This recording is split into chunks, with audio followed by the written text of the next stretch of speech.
So I told her I love her. That's the last thing I ever said to her. We keep on plugging away and following every lead and chasing every sighting and doing everything we can do. Every time we do a news story, it kind of redredges all the emotions and the stories and the memories and all that kind of thing. And it's tough, but it's necessary, if we're not going to give up looking for her. So what happened to Amy Bradley? The 27-year mystery is now back in the spotlight as Netflix is re-examining the chilling cruise ship case. Plus, where is Jennifer Soto, the mother of 13-year-old Madeline Soto, noticeably absent from Stephan Sterns' plea hearing? And was Brian Kohberger stalking those students? We're digging into newly released details of the first encounter between the killer and victim, Madison Mogen.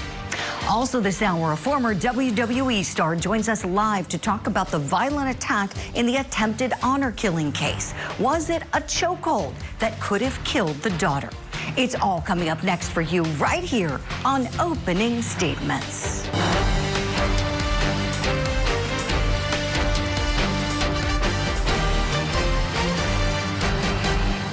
Good Tuesday morning to you and welcome to Opening Statements. I'm Julie Grant. So we got a great show planned, so let's get started. Grab that cup of coffee or tea, whatever you're having, or if you're across the pond and watching and it's lunchtime, grab your beverage. It's time for my opening statement. What a coward. Stephan Sterns is such a disgusting coward.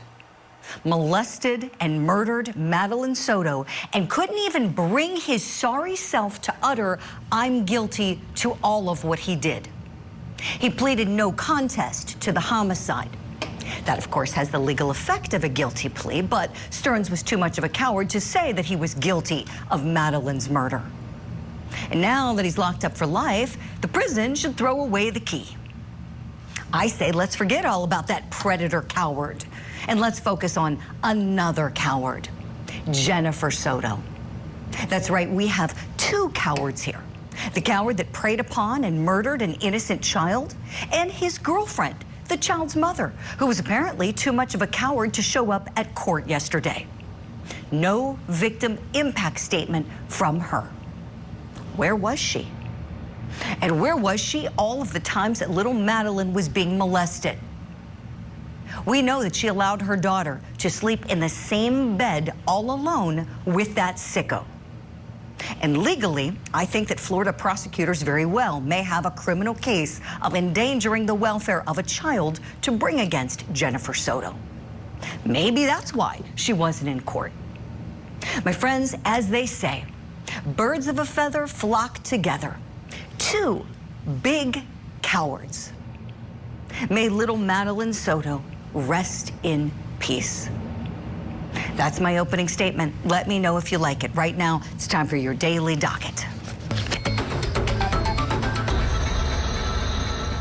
And then after he punched Isaiah in the face, what did he do after that? I'm not exactly sure, but I looked and they had fell to the ground and he had Ali in a chokehold and she was trying to get away from him, but she was like losing consciousness. In Washington, the state's case is expected to wrap up soon and the attempted honor killing trial court gets underway at noon. In Florida, we've got the in-law massacre case for defendant Shelby Neely. The jury set to recommend either life or death for his crimes. That'll start up at 9 a.m. Eastern. And we're looking ahead to a major sentencing happening tomorrow for killer Brian Kohberger. Court TV will be live for you from Boise, Idaho, where the sentencing is happening. And we're going to be previewing it today throughout the day here on Court TV Live. So right now, though, let's turn to our top story, the case I was just talking about. Where is mom Jennifer Soto? Madeline's mother absent at her boyfriend Stephan Sterns' plea hearing. He pleaded and avoided the death penalty and addressed the court briefly on Monday. I have nothing but sorrow for her loss, and I miss her all the time. Her passing has torn me and my family apart as well. And she truly was a joy. I pray to God that she is in heaven and that he's taking good care of her. And I hope she gets to join the choir because she had a beautiful voice. I will miss her all the time. I will never not honor her memory. And I apologize for all the pain. The judge sentenced him to concurrent life sentences for the sex crimes and for the homicide. We're wondering this morning, what is going to happen with mom Jennifer Soto? Will he see her again? And will the next time we see her be in criminal court? Let's bring in our legal eagles now. With me, attorneys William Ehlenfeld and Matthew Timpanek. So great to have you both here this morning. All right, Jennifer Soto. My blood boils, as you both can see, talking about this woman. And we have a lot of our courties at home that feel very strongly that Jennifer Soto has some criminal liability here. Will we see her charged? I want some predictions. And Matt Timpanek, you are in the state of Florida. That's where you practice. I'm going to begin with you. Your thoughts, please. I think we're going to. I think the upcry from her basically skating is just too deafening, if it were. When you look at what was actually the allegations in this case, they are just disgusting. They are despicable. They're unforgivable. And for this woman to allow that man into her daughter's life and to eventually take that life and then being able to plead no contest, just for the audience's edification, in the state of Florida, you can plead no contest, which says that there's enough evidence to prove the case, but I'm not saying I did it. But it's also on the judge. The judge can decline to accept a no contest plea. So I'm definitely shocked that the judge allowed the defendant to, in fact, plead no contest to a murder charge. That never happens. Oh, Matt Timpanek, thank you so much for that. That's some really great perspective that's very helpful, because boy, did it make me mad. I was shouting coward at my TV when I was watching that. He couldn't even utter the words, I'm guilty. William Ehlenfeld, let me go to you next, please. You've seen a lot in your career. If you had to bet here, what do you think we're going to see with Jennifer Soto? Good morning, Julie. Yeah, Jennifer's silence speaks volumes. The fact that not only did she not make a victim impact statement yesterday, she didn't even show up. And it was notable that all of these other family members and friends showed up and made very impactful statements at yesterday's sentencing hearing and plea hearing, yet she was nowhere to be found. So I think, in many cases like this where you have a spouse or a girlfriend who might have some criminal exposure, she might have an attorney who's advising her, look, it's not in your best interest to show up at that hearing because, all you can do is hurt yourself. Certainly, if you make a statement, you could potentially be used against you later on. So, I've prosecuted many cases involving child abuse, creating risk of injury, or child abuse resulting in death. And so I think there's a lot of evidence here based upon what you just laid out. The fact that she allowed her daughter to have so much contact with him, knowing what he was doing. I think all signs are pointing towards charges against her. And it's just a matter of time before the state of Florida brings those. Always great predictions from you, William and Matt. Thank you both for that. Let's take a look back at some of what she said. We know that we've got her speaking to police numerous times. There's body camera footage, interrogation room footage. Let's take a quick look back at some of what Jennifer Soto shared. At any time during the course of your relationship, has he expressed that he's ever had sex with a child? No. Not a child, but when he told me when he was in high school, he graduated high school later, older than 18. Okay. He dated somebody younger than 18. I think she was 15. Did it start there or did it start sooner? Who knows with this guy? Matt Timpanek, tell me, having been a Florida prosecutor, you're a criminal defense attorney there now, what charges specifically under Florida law do you think Ms. Jennifer Soto could potentially be hit with here? I think the most serious offense that could be is potentially aggravated child abuse. And the reason is that this individual, this defendant, allowed a individual that she knew to be essentially a deviant, potentially a violent person into her home and be with her child. And it just seemed like from the very get-go of this case, that is you're not telling us everything, are you? And as a defense attorney, yeah, my advice is don't say anything. But as a human being, it's like, how could you possibly allow this man anywhere close to your child? And I think that she's lucky she could get away with something like aggravated child abuse, because I just don't see the state of Florida, I believe it's Osceola County, if I have the courtroom correctly, letting this go, because her conduct was just too egregious. And it's not a situation where we're like, well, we're going to allow you, your conduct was, we're not going to condone it, but we're not going to charge you at the same time. I just don't see that happening. Matt, thank you so much for that. Madeline Soto's biological father was there at the plea hearing, did deliver a victim impact statement. Let's take a listen back together to that now. You're depraved. You're weak. You're a coward. You're a sneak thief. You crept into a family and took advantage and exploited them when they were weak. We're all on edge because it doesn't heal with time.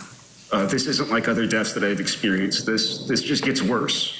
It just gets worse every time I rethink about it and the true horror of what this man visited upon her. And I can only hope that he lives a long time in prison and has those same horrors revisited upon him by his fellow inmates. Oh my gosh, I agree with everything Dad said there. William E. Linfeld, I want to turn to you here. You've had such a long career being such a great champion for victims, a prosecutor at the state level, then a United States attorney twice, 2 terms you served there. You've done so much for so many people. When you hear Dad there in the courtroom, tell us about some of the things you're thinking about the dynamic that was perhaps at play there in this home where his daughter was living with her mom and mom's despicable boyfriend. That's what you expect a parent to say, is exactly what we heard from the father there. And then you've got the mother who doesn't even bother to show up and make a statement. And so, I can't imagine being that father, knowing that occurred. And he probably has so many feelings going through his body, and we heard some of that right there in the courtroom. But parents are supposed to protect their children, and that's what the mother of this child failed to do. Jen Soto failed to protect this child. So it's just so heartbreaking to hear him make those statements, to feel his pain. I know he probably wishes he could have and could have done more to protect his daughter, but he was unable to. So I just can't imagine what he's feeling right now. And I do hope that, certainly Mr. Stern is going to have a target on his back for decades in prison. And in many ways, that's worse than the death penalty. The fact that he committed these crimes that aren't going to be viewed very well inside the walls of a Florida prison for the rest of his life. And so I think that, justice is being served with this defendant, and hopefully there will be justice when it comes to Jen Soto down the road. Boom, drop the mic right there. William E. Linfeld, excellent points. Thank you so much for that. We'll leave the segment here for now. I'm so glad we have both of you gentlemen coming with us for more opening statements. Friends at home, go refill your coffee. Here's what's coming up next. Obviously, losing my sister has been really tough and emotional, and but watching my parents go through that was some of the hardest stuff. Amy Bradley went missing 30 years ago on a cruise ship, and her family still affected by her disappearance. It's a mystery that still hasn't been solved, but a brand new Netflix documentary is hoping to shed some light on the case. And we're breaking down the first possible encounter between killer Kohberger and victim Maddie Mogen. Was he stalking her? We'll talk about it coming up.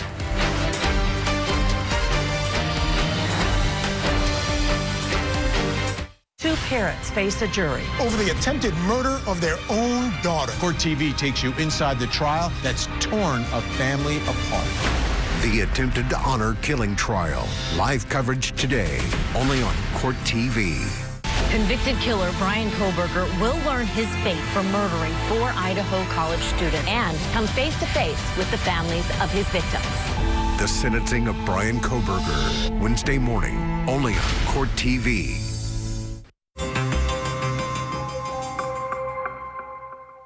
Obviously, losing my sister has been really tough and emotional, and but watching my parents go through that was some of the hardest stuff, and even to this day, certain topics of conversation, it's a wrap with the emotions. Nearly 3 decades later, the disappearance of Amy Bradley is trending in true crime again. Public interest peaking after the release of a new Netflix documentary centered around her unsolved case.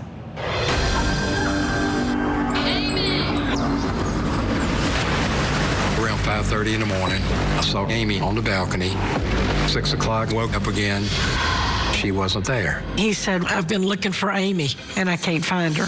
We check every inch of the ship. Captain came in. He says, the FBI have searched. Your daughter's not on this boat.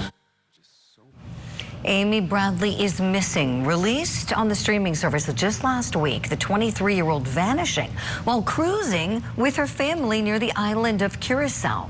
Bradley's case still remains open as the FBI and her family continue searching for her and for answers. Theories and even possible sightings have happened over the years, but still no sign of Amy. This morning, we're asking, what do you believe happened to Amy Bradley? Let's bring in our guests. Who better to talk about this than former United States Attorney William Ehlenfeld and retired FBI Special Agent Jennifer Coffindaffer. Great to have you both on this. Jen, let me begin with you here, please. What do you think might have happened to her based on the information that the FBI has at this time and that the family has been able to glean at this point in time? Well, good morning to you both. This is a case where I think Occam's razor really applies, and that is taking the known facts you have and applying it to what is the most likely circumstance. And the fact she was out on that balcony where she was last seen, and I know the family doesn't like to hear this, but I would say she was either accidentally fell over or otherwise went over that balcony, unfortunately. That is certainly one theory, right? And then another one, I'm hearing people saying they believe that she was trafficked, that she might have been somehow kidnapped and then put into a sex trafficking situation somewhere. William Ehlenfeld, what are your thoughts? Do you believe that that theory could have any merit based on what we know right now? I do, yeah. And, this series on Netflix certainly is not a good infomercial for the cruise line industry. It really paints a scary picture about going on a cruise, and that cruise director is the villain of that series. If you have a chance to watch it, they were just all about business, and they didn't seem very concerned about investigating the fact that they had one of their passengers come up missing. But I do think there's a lot of evidence that would support the possibility that she has become a victim of human trafficking. And one of the things that stood out to me was when her father said towards the end of the series that she might be pulled into something that is called the Stockholm Syndrome, where she's been with her captors for so long that she has developed a relationship with them and isn't quite sure that she wants to leave them. And that's why perhaps she hasn't tried to reunite with her family. But there have been many sightings. The key piece of evidence to me were the photographs that were sent to the family. The FBI did analysis on those photographs of her perhaps being on an adult website, and they believed that it was a match, that the woman in the pictures that was sent to them years after she disappeared matched up with Amy Bradley. So I do think there's a lot of evidence to support that she might be a victim of human trafficking. And the family is clinging on to that hope that she's still alive, and the series is just heartbreaking to see what they've gone through. But I'm hoping and praying for them that she's still alive and that she comes back home someday. Oh, I know you are. A great analysis, William. Thank you for that. Yeah, let's talk some more about what her brother Brad had to say about this case, about his sister Amy's disappearance. He said he had some suspicions about a band member playing on the cruise ship. Let's take a listen to that. The door was open where it hadn't been before, about 18 inches or so, and she wasn't there.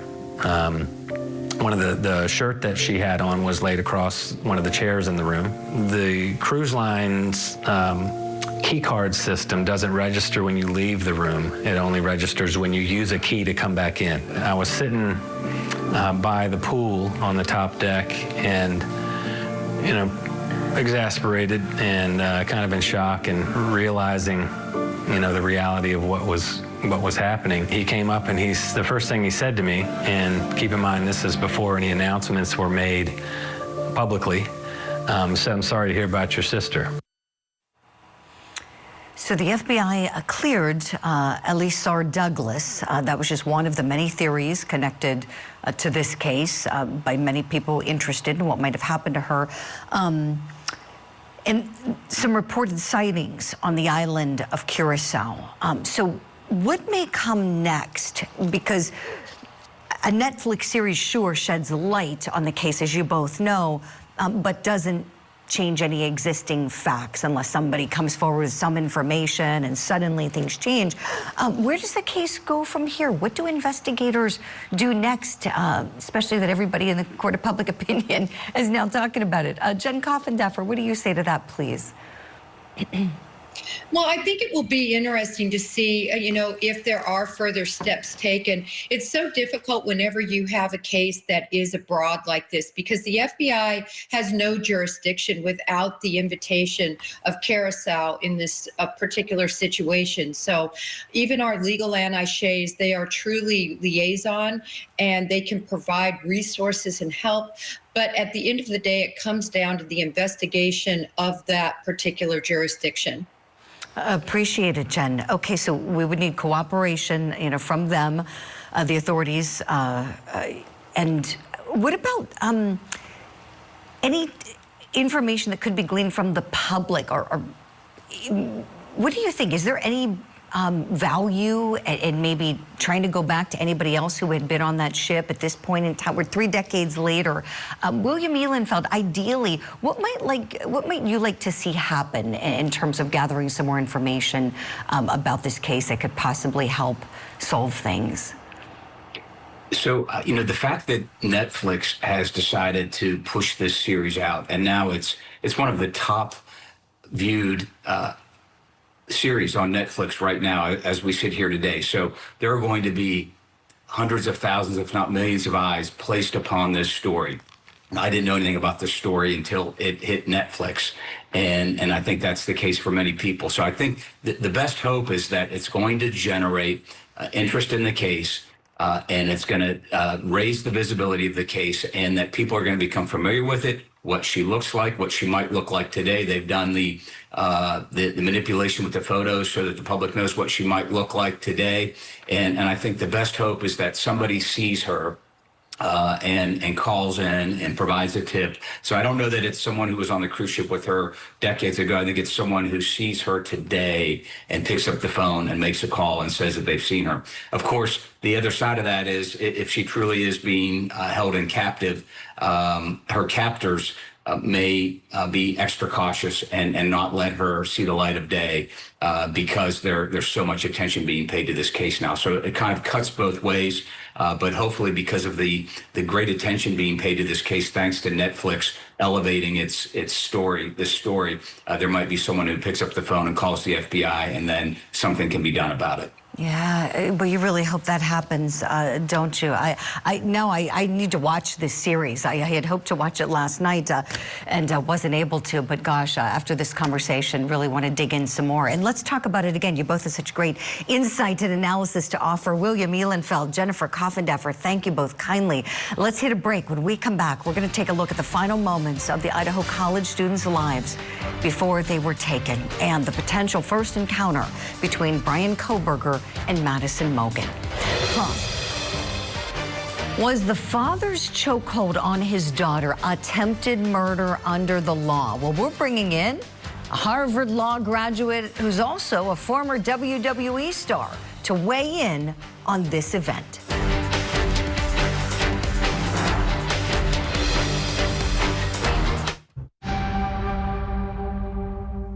Are you pleading guilty because you are guilty?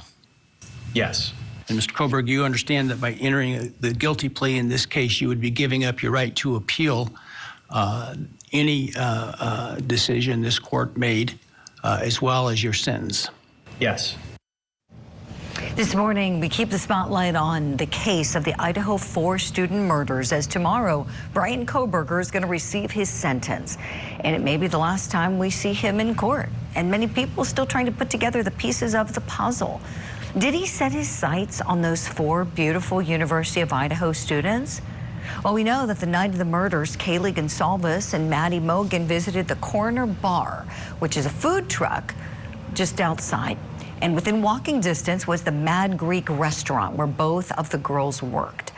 An unnamed worker at the Mad Greek told People magazine that he remembered seeing Kohberger there at least twice, saying that Kohberger's order stood out to him because of his vegan diet. Now, in the book, The Idaho 4, which we've been going over this week on the program, a friend describes a reoccurring dream that Maddie met Kohberger at the restaurant. And in the dream, he says, "I'm Brian, what's your name?" Maddie hesitates, then tells him. She hands him the check and he pays. He asks then, "Would you like to go out sometime?" And she says, no. The revelations about Kohberger's visits to the Mad Greek, more evidence that he could have been possibly stalking those girls. Police have evidence that he was messaging some of them on Instagram and watching them from outside of their home. Let's talk about this. I want to bring in private investigator Manuel Gomez of Black Ops Private Investigations. He's also a former Army intelligence officer and member of the NYPD, and criminal defense attorney and former prosecutor Matt Timpanek. Manuel, let me begin with you. What are the chances that an encounter at that restaurant could have sparked the homicides? I think that it's very highly likely that did spark it, because Maddie was such a sweet and endearing person, and she was like the perfect candidate for an apex predator like Bryan Kohberger. And you have to remember, one of the things about Bryan is that in college, he studied forensic psychology, and he was about to get his PhD, and he studied the methods of serial killers. So he was stalking. He was preparing which is going to be his victim, his first victims, to initiate his serial killing pattern. Boy, this is really helpful. I love that you called him an apex predator, Manuel. Thank you for that. Matt Timpanek, looking at all the facts as we know them, and as you know, the court docket still remains largely sealed. I know you've been reading over everything available to read, and we're hoping that things start to get unsealed piece by piece with the conclusion of this case tomorrow. Tell me your thoughts on whether we'll get any answers tomorrow, Matt. As an attorney, do you think anything's going to come out of this sentencing that's going to help, I guess, help people make sense, is probably the best way, because it makes sense of these homicides? I don't know if we're unfortunately going to get that, because in the state of Idaho, I don't believe an allocution is required to be able to actually enter into the plea. So Bryan Kohberger has said probably all that he's going to say. He may apologize again and for what he had done, but I don't know if we're really going to get like what actually caused this. What, it's not the who, we know that, it's the why that is still eluding people.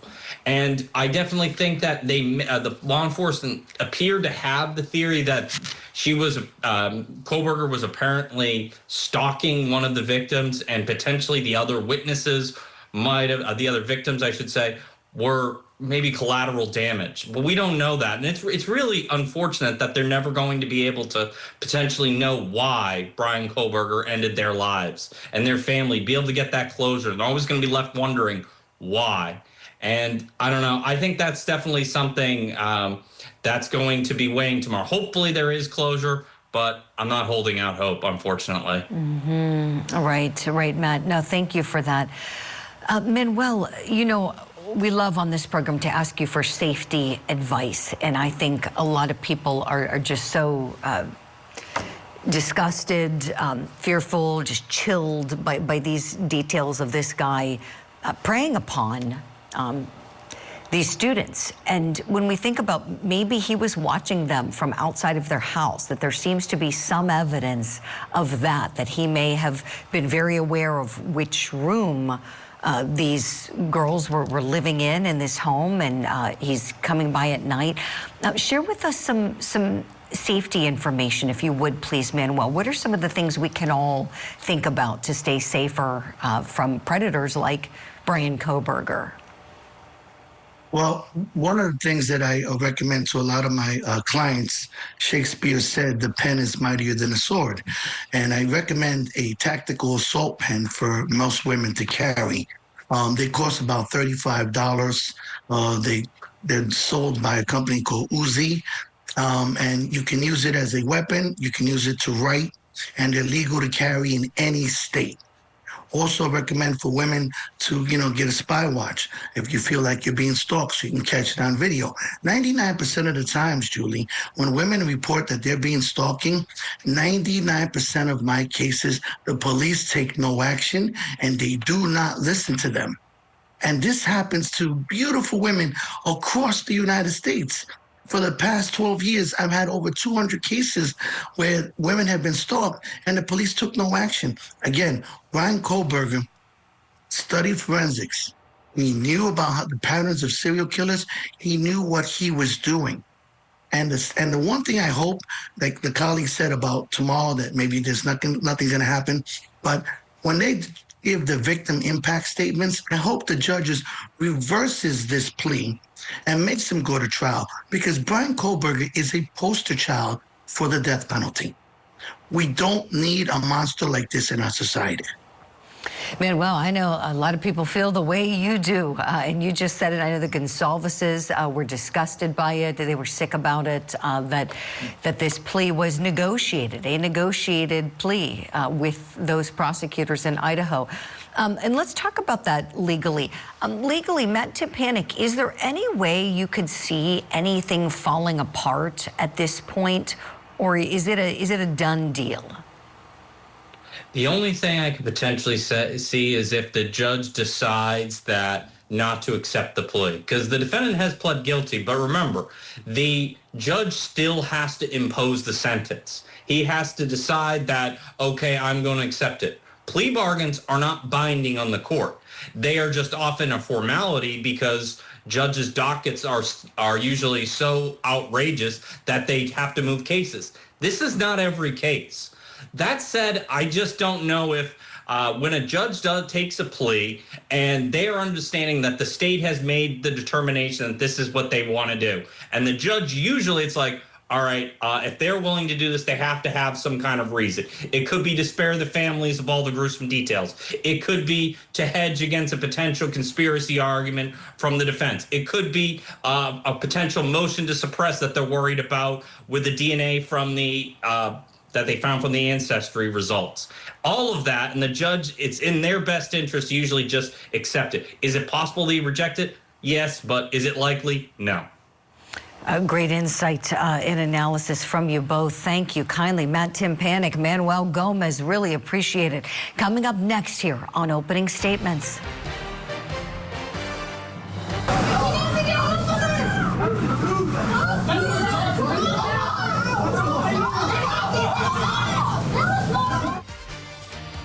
We've got a former WWE star joining us live and giving us his take on the chokehold in the attempted honor killing.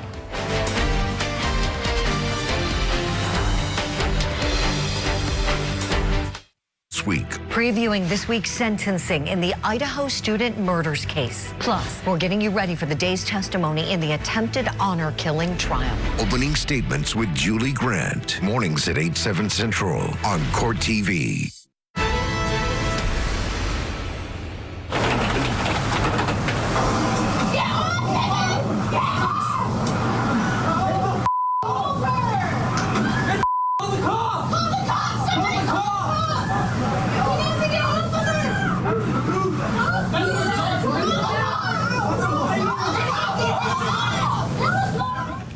Now for what's tipping the scales of justice, was that chokehold an attempted murder? That is the key question in the attempted honor killing case out of Washington State. Parents, defendants Ihsan and Zahraa Ali are accused of trying to murder their teenage daughter over an alleged arranged marriage that they wanted her to enter into.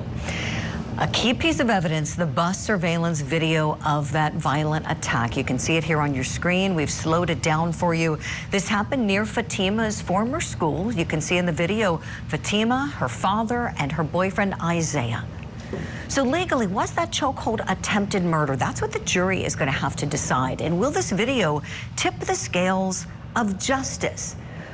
We have equipped ourselves with the very best guest to weigh in on this. He's not only a Harvard Law graduate, but he's also a former professional wrestler. David Atunga on the show is our legal analyst guest today. David, great to have you back with us. Always a treat. Thanks for having me, Julie. Of course. Thank you for getting into this one.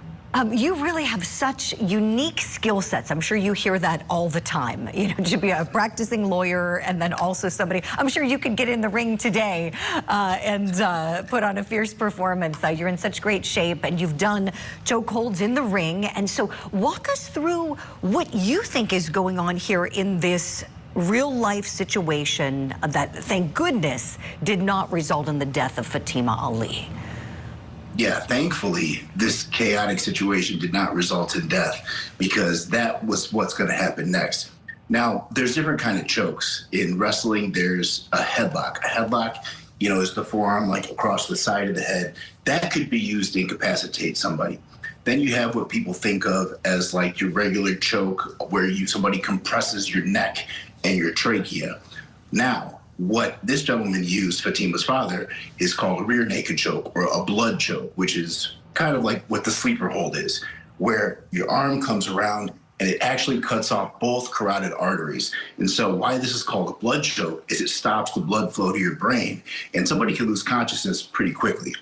So in wrestling, when we use a sleeper hold, it's a lot of theatrics, and we actually have to be very careful. So I'll let you in on some behind the scenes. If you're not careful with that and you apply your sleeper hold too snug, you can actually make your opponent pass out, which in a real fight is, you know, your goal. However, in a wrestling match, when you have 15 minutes left on TV, that's a problem if you knock out your opponent. But the other problem is if you keep that hold on longer, that could also result in death. This is the hold that Fatima's father had on her. That was a rear naked choke, a blood choke, and that's why she passed out, she said so quickly. We knew you were going to have such tremendous insight here. I mean, really, having the training that you have, having to be so extraordinarily careful, I'm sure is very difficult. And to put on the show that you put on to entertain all your fans. And then here, as you said, this got to the point of the loss of consciousness. So when you heard that, David, did you right away think, oh gosh, this could have killed her? Yeah, absolutely. And I think attempted murder was the right charge because in watching the video, you see that the father goes right for that sleeper hold. He goes right and holds it in to the point where he's getting kicked in the face. He gets kicked in the face, I think, 3 times and punched and still would not let go of that hold. And it's like he knows like there's a timer in his head. If he holds on for a certain amount of time, not only is her body going to go limp, she's going to pass out. If you keep holding on, that's going to be death. And so I think that's where, you know, the whole motivation of a potential honor killing comes in, because it definitely seems like he was trying to cause a serious injury, if not death. Let's say that. That's the only reason somebody would hang on that long and withstand that many blows. It's like an MMA fight, actually. If a fighter gets one of those chokes in, gets a blood choke in, they can weather the storm while the person in the choke is, you know, trying to punch them, hit them in the back, do whatever they can, hit them in the face, scratch their eyes. But if the person holding it can just weather the storm and hold that in long enough, that person will start to fade. And that's what this reminded me of. Somebody just trying to withstand that storm, withstand the damage long enough to knock that person out or worse. Yes, boy, brilliant analysis, David. You know, as you're talking, you got me thinking, as we remember the facts here, she was going to get on the school bus, as you know, and it was Dad stopping her. And that could have been very easily done by leading by the arm or the hand, something gentle, but, forceful enough to move her in another direction where, as you're saying, there's intentionality here, as you've just pointed out, and purposeful actions on the part of this father. In the size differential, too, could we talk about that? This young child, this young female up against a grown man. That can't be fair. No, absolutely not. And Fatima, I think, testified that she weighed about 100 pounds. And the father, just looking at him, he looks like he's around 200 pounds. I'm not sure how tall he is, but either way, from the video, he's significantly larger than her. So there's a multitude of other ways you could hold somebody or try to incapacitate them, if that's what you were trying to do, without severely injuring them and possibly killing them. And a rear naked choke would not be the thing to use. You could just put your arms around a bear hug, a headlock, something else. But not even that any of this had to happen.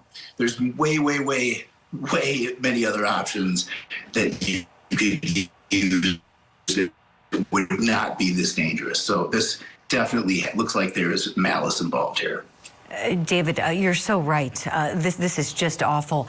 Let's look back together at a clip from Fatima Ali when she took the stand and testified. What are you thinking during this period of time? Heartbroken. Okay.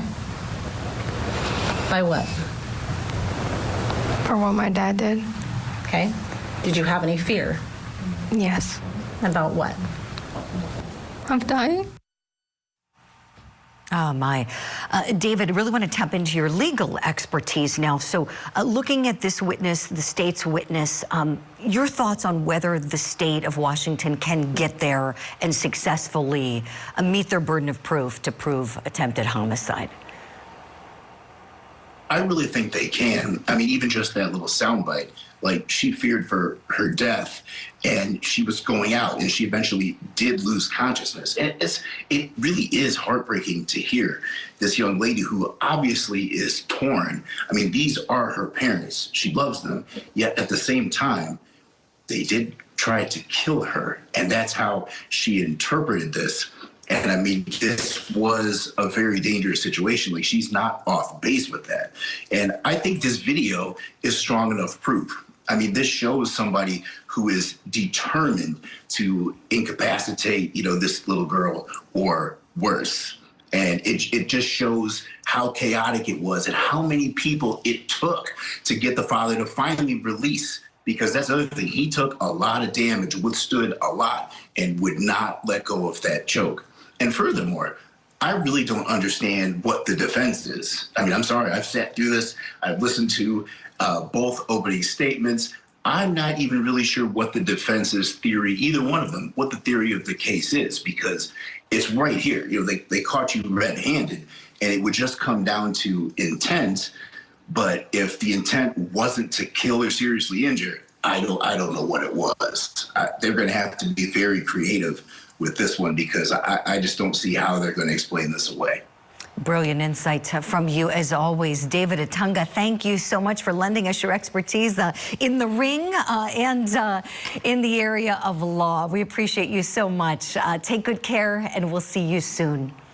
And friends at home, this case is going to continue at noon today, and we will be there live when it does. Right now, we got to say that's it for opening statements. If you like this episode, watch it again, share it with your friends. Go to courttv.com, click on that Shows tab.